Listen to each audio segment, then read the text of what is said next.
Indian পার্লামেন্টে যে ওয়াকফ সংশোধনী বিল পাস হয়েছে, আজকে ভারতবর্ষের আমাদের পূর্বপুরুষরা, মুসলিম সম্প্রদায়ের পূর্বপুরুষরা, তারা লক্ষ লক্ষ একর সম্পত্তি মুসলিমদের উন্নয়নের জন্য তারা দান করে গেছে। সেই দানকৃত সম্পত্তি এনডিএ সরকার, বিজেপি সরকারের কুনজরে পড়েছে। সেই কুনজরে পড়ার কারণে তারা এই ভারতের তৃতীয় সব থেকে বেশি সম্পত্তির মালিক হলো ওয়াকফ সম্পত্তি। সেই ওয়াকফ সম্পত্তি তাদের ক্যাপচারে নেওয়ার জন্য, তাদের দখলে নেওয়ার জন্য, যেহেতু তাদের এমপি বেশি, তারা পার্লামেন্টে বিল পাস করেছে এবং রাজ্যসভা এবং রাষ্ট্রপতির কাছেও তারা বিল পাস করাবে। তাই আমরা এই বিলের তীব্র প্রতিবাদ জানাচ্ছি। চণ্ডীগড়ি জুম্মা মসজিদে মুসল্লিদের পক্ষ থেকে, গ্রামবাসীর পক্ষ থেকে, অঞ্চলের সমস্ত গ্রামের পক্ষ থেকে আমরা এই বিলের তীব্র প্রতিবাদ জানাচ্ছি। সেই তীব্র প্রতিবাদ জানানোর জন্য আমরা একত্রিত হয়েছি।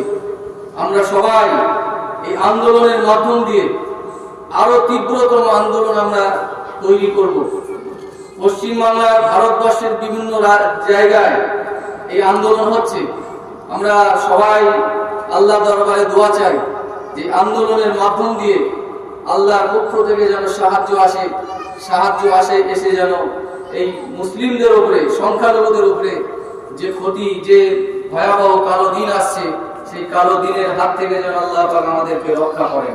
সকলে বলি আমিন।